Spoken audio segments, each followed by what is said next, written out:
This video covers the end of our project of fixing the paint bubble that was on the gas tank of the FCR.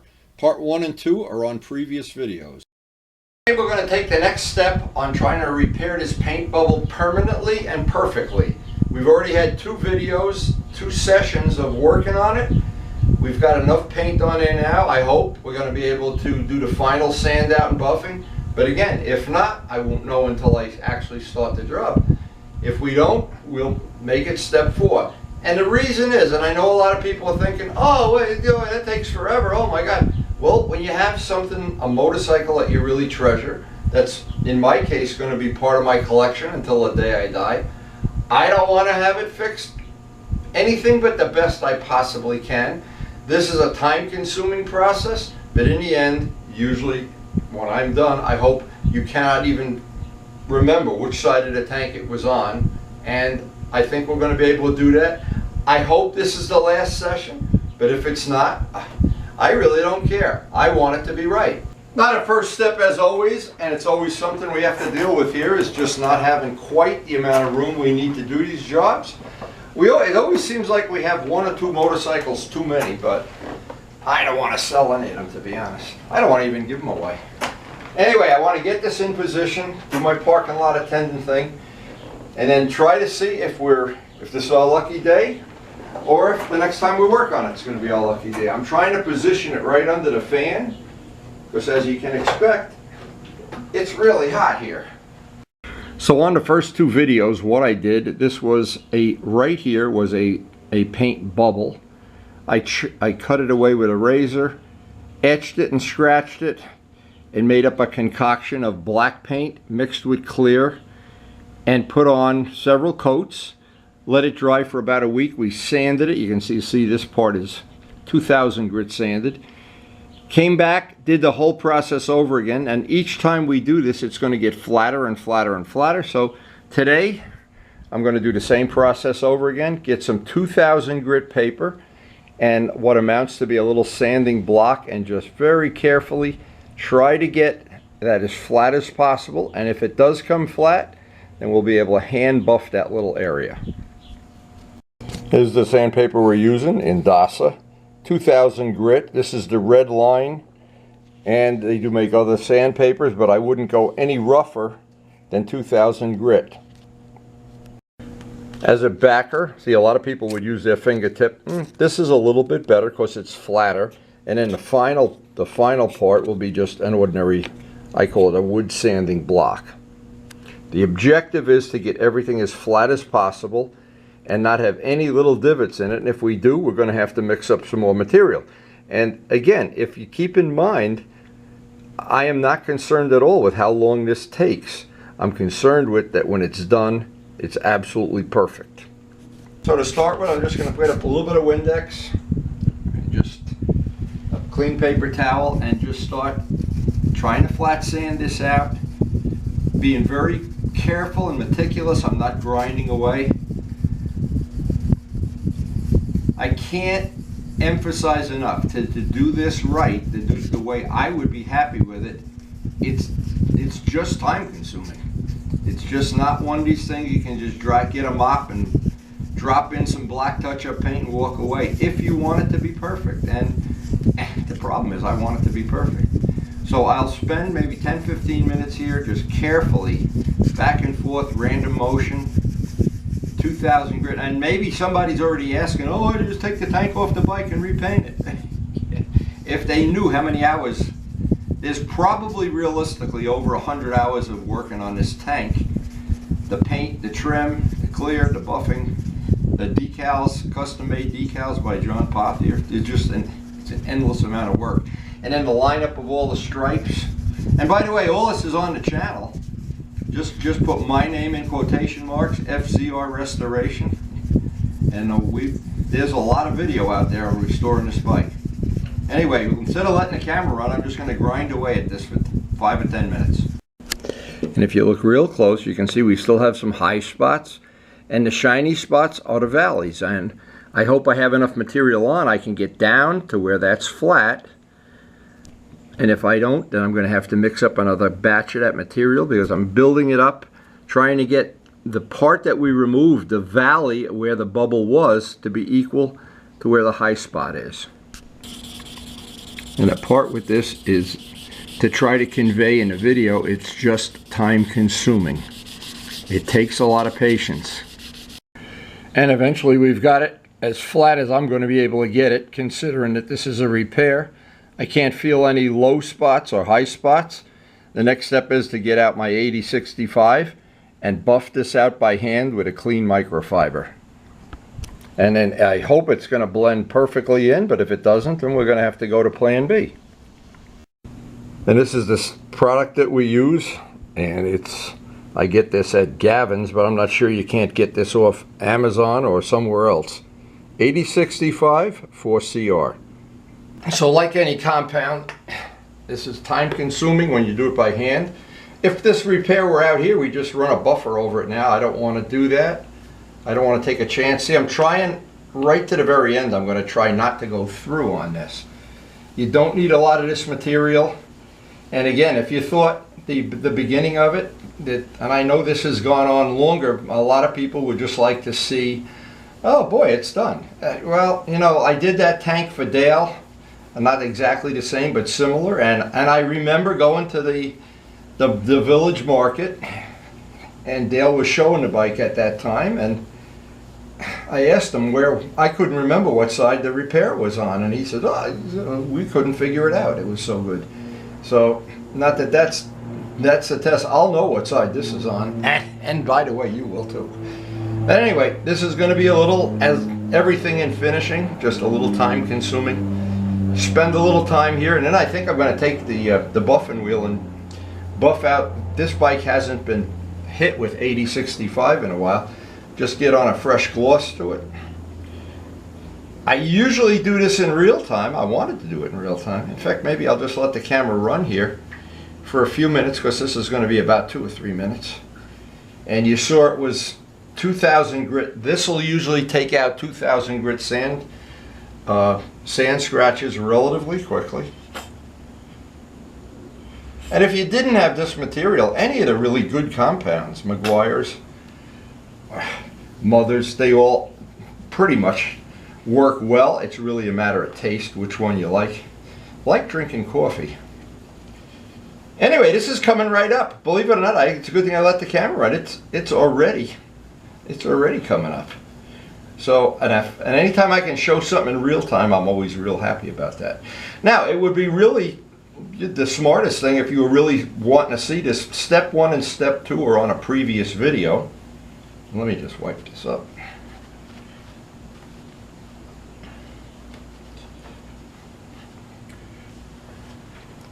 Now, let me just, I know this is not exactly how people do this, but let me just do it anyway. Taking the camera off the tripod here. And I wanted to see how that blend looks pretty good. Now, I think we can put that in the bank. I'm real happy with that. And I'm glad I took the extra time to do it. Now, to finalize this repair, here is something that's good to do anyway, as long as we're doing paint work today. I always suggest, highly suggest, get a brand new bonnet. They're very inexpensive. Get out the old Harbor Freight buffer. Get rid of the old pads. They have a shelf life, just like me. But, we don't say it that loud. Anyway, a new pad and some 8065. And what I'm basically going to do is go over the whole motorcycle now while I have time to do this and get it ready for the next ride. Now, the main thing when you put the material on is to get it around the edge. It's the edge, and I always try to show, again, some of this in real time. I want to get as much of it around the edge as possible. A lot of people like to put the material on, and remember, this is a material that removes paint, so you don't want to be, it's like when a dentist polishes your teeth. You don't want to remove all the enamel. How do I know that? I'm just going to give that a quick once over, and while I'm at it, go over the whole motorcycle very gently.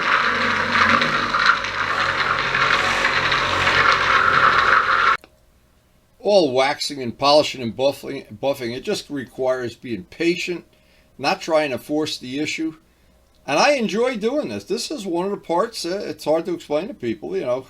It's like getting a bike ready for the next ride. Very enjoyable. And if you carefully do one step at a time, one piece at a time with the buffing, that little buffer from Harbor Freight. And then what I'm going to do when I'm all done with the buffing, because that's going to remove just a little bit of paint, just a tiny amount. And what I'm going to do is take the new wax that we got from Joe Padula, and I'm going to go over the whole bike with the wax. Take this time, because I do have time today to do this. And what'll be, this will protect it probably for quite a while. And the other thing that's going to give me a big advantage if we get caught in the rain with this bike, and we have already, so protect it from bugs, protect it from everything. It's really something. Once you have a bike the way you want it, you do the custom paint, you do the custom work, whatever you're going to do. And then if you don't protect it, take care of it, holy mackerel, it can go downhill very fast. Anyway, that little repair is, I can't even see it. That's absolutely perfect. So that was worth waiting for, and actually this bike, because I treasure it and I've had it so long and I really enjoy riding it, this is something I don't mind spending the day doing this work. And I just patiently do one part of the bike at a time, break it down into several small parts, and it goes quickly. And by the way, that material, that 8065, is good for polishing out windshields, or you know, like in the modern cars like the Toyotas, and well, the car I have anyway, 12-year-old Toyota, those little things that cover the headlights, that material will buff it right out, just like what I just did to this windshield. Super easy. The buffers are about $15. With a coupon they're about $12. I'm not sure, we stopped getting coupons from Harbor Freight. I don't know what that means. That could be a serious problem. Now, what I always do whenever I'm buffing out anything, I try to do it in parts. Make it like a checkerboard and do one part at a time. Just be patient about it. And anytime I have tried to do a giant area, it just gets counterproductive very quickly. So what I try to do is, like in the case here, just do the front part first, do the fairing, one part at a time. Now this is what I use on the aluminum when I'm doing a final detailing. Just put this on. You've got to let it dry. It's got to dry. You can't just wipe it right off. Pretty simple. Rub it on, let it dry. And of course, just taking it off with a clean microfiber. I clean my microfibers on a regular basis. I don't let them get all gritty and sticky, and as time goes by, they need to be replaced. It's hard to explain to you, like everything in life, there's a shelf life, and microfibers are no different. But once you're done with them, and you can see how much material it takes off, it does take it off. And you just need to hand polish this until the microfiber comes out clean. Now this is the last product that I tried. In fact, I evaluated this on one of the videos. It's really good stuff, by the way. And Joe Padula donated this to our cause. I'm going to put a final coat on the whole motorcycle, and it'll be ready for its next time in the rotation. Now, if you haven't seen the review, you know this is, you put this on very sparingly, clean microfiber, and you let it dry. It takes about a minute and a half. We're going to go right over that new repair. And even though that repair took 3 full work sessions, to me it's worth it. Because I really want to have this motorcycle in great shape. I do not want to have dings and dongs and things rusty and scratched up. And you know, this is a 1991, and he's had a real life. He's been a track bike for 3 years. He's had an awful lot of action on 106 and riding with the gang that couldn't shoot straight. Now I'm just going to do the tank. I'll do one part at a time. Give this a minute to dry, and when we wipe that off, that'll have a beautiful protective coat of wax. Just about done here. I just can't wait. Next time we get to ride the bike, it'll be protected, it'll be shiny, and I'll feel good about riding it. To me, detailing out a bike is just one thing I enjoy, and I know some people don't. And if you don't, that's okay too. We could still be friends. But I do like to have the bike immaculately clean.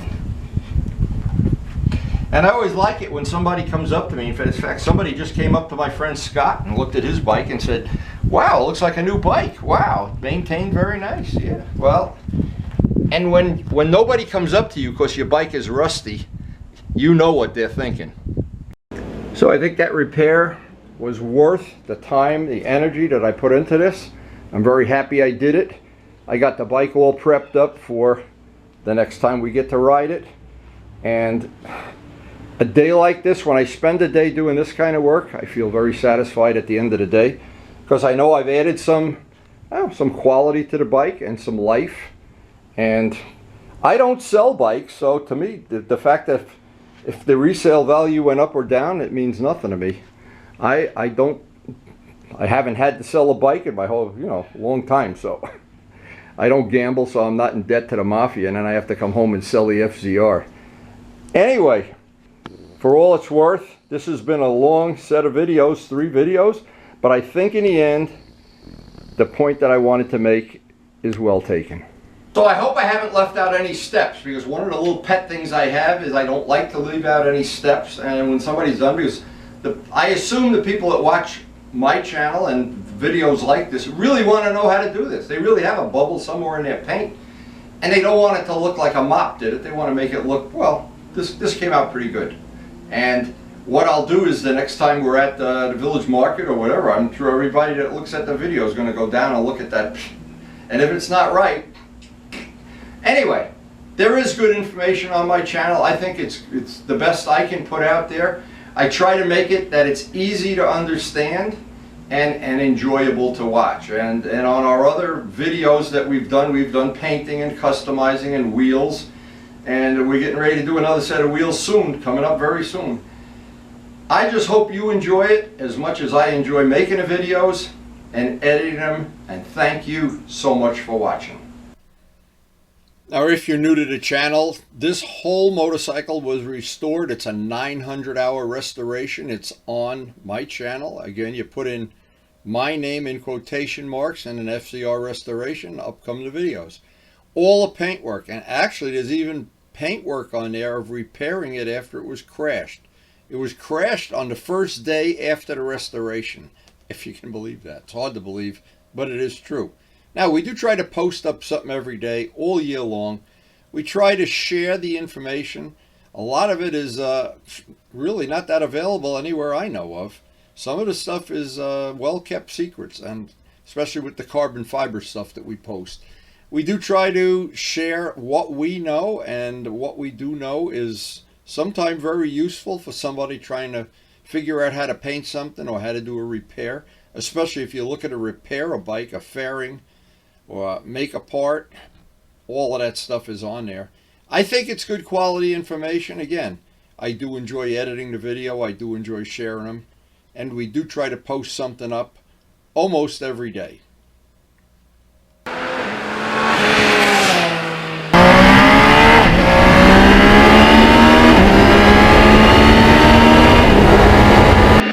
So thanks for watching, and hopefully we will see you tomorrow.